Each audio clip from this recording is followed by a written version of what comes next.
Hallelujah, praise the lord. प्रभु यीशु मसीह में मेरे सब बहन भाइयों को जय मसीह की। आप सबका स्वागत है जीवत परमेश्वर की जीवत हजूरी में, जिसमें आने के बाद आपका जीवन कभी भी एक समान नहीं रहता और आप पीढ़ियों के बंधनों से छूटते हैं और शैतान के जंगल से आप परमेश्वर के पवित्र वचनों के द्वारा परमेश्वर के सामत के साथ छुड़ाए जाते हैं जब आप पवित्र वचनों को अपने जीवन में लेते हैं। आज की इस वीडियो में हम परमेश्वर के पवित्र वचनों को मेरी भविष्यवाणियों की पुस्तक में से पढ़ेंगे। ये पवित्र वचन परमेश्वर के दास प्रेरित डॉक्टर अंकु यूसुफ नरूला जी के द्वारा लिखे गए हैं। इन पवित्र वचनों में पवित्र बाइबल के गहरे भेदों को पवित्र आत्मा की अगुवाई से बताया गया है और हमारा विश्वास है कि जब आज आप इन पवित्र वचनों को सुनेंगे तो सचमुच आप सेम नहीं रहेंगे। आमीन। आज का पवित्र वचन परमेश्वर के लिए बोना अति महान बनाता है।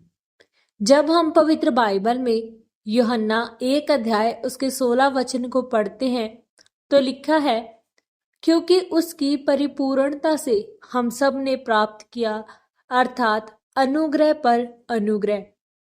मेरे प्रियो, हम में से कोई नहीं है जो कहे कि परमेश्वर बहुत बहुत हो गए गवाहियां, बहुत आशीष कर दिया, अब बस कर, बल्कि हम एक स्तर के बाद दूसरे स्तर पर बढ़ना चाहते हैं, परमेश्वर से आशीषों को लेना चाहते हैं।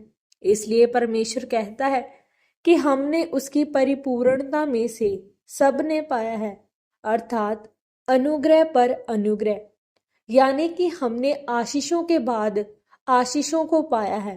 परमेश्वर की परिपूर्णता में से, यानी जो परमेश्वर सब कुछ करने की सामर्थ्य रखता है, उसकी सामर्थ्य में से हमने आशीषों के बाद आशीषों को ग्रहण किया है। प्रियो, जिस तरह से परमेश्वर कहता है कि मैंने याकूब को इतना बढ़ाया, इसहाक को इतना बढ़ाया कि उन्होंने अकाल में जोता, बोया और 100 गुना फलों को लेकर आए। परमेश्वर उसे बढ़ाता गया और वह बढ़ता गया, उसकी उन्नति होती चली गई और तब तक बढ़ता गया जब तक वह अति महान पुरुष नहीं बन गया। आशीषों पर आशीषों को ग्रहण करने का जो अनुग्रह था वो इसहाक के ऊपर था। इसी तरह से जब हम भी परमेश्वर के लिए ठहरते हैं, प्रभु के कामों के लिए अपने बीजों को बोते हैं, भेंट को देते हैं, जब हम प्रार्थना के लिए विशेष समय निकालते हैं इसहाक की तरह, तो इसी तरह परमेश्वर प्रभु यीशु मसीह की परिपूर्णता, उसकी सामर्थ्य में से हम आशीषों के बाद आशीषों को ग्रहण करते हैं। यानी कि एक गवाही के बाद हमारी गवाही रुकती नहीं, बल्कि हम अपनी जिंदगी में और अधिक गवाहियों को ग्रहण करते जाते हैं।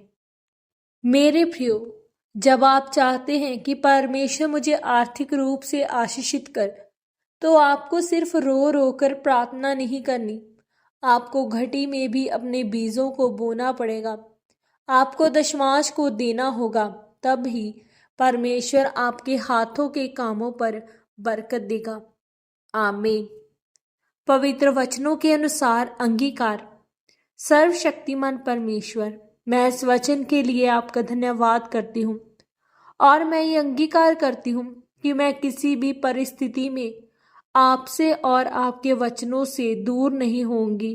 परमेश्वर, मैं अपनी घटी में भी अपने बीजों को बोऊंगी ताकि मैं 100 गुना फलों को लेकर आऊं। प्रभु यीशु मसीह के पवित्र और सामर्थ्य नाम में हम मांगते हैं। आमीन, आमीन और आमीन। आज के इन पवित्र वचनों के पढ़े और सुने जाने के द्वारा और इन पर मनन करने के द्वारा परमेश्वर आप सबको बहुतायत से आशीषित करें। सबको जय मसीह की।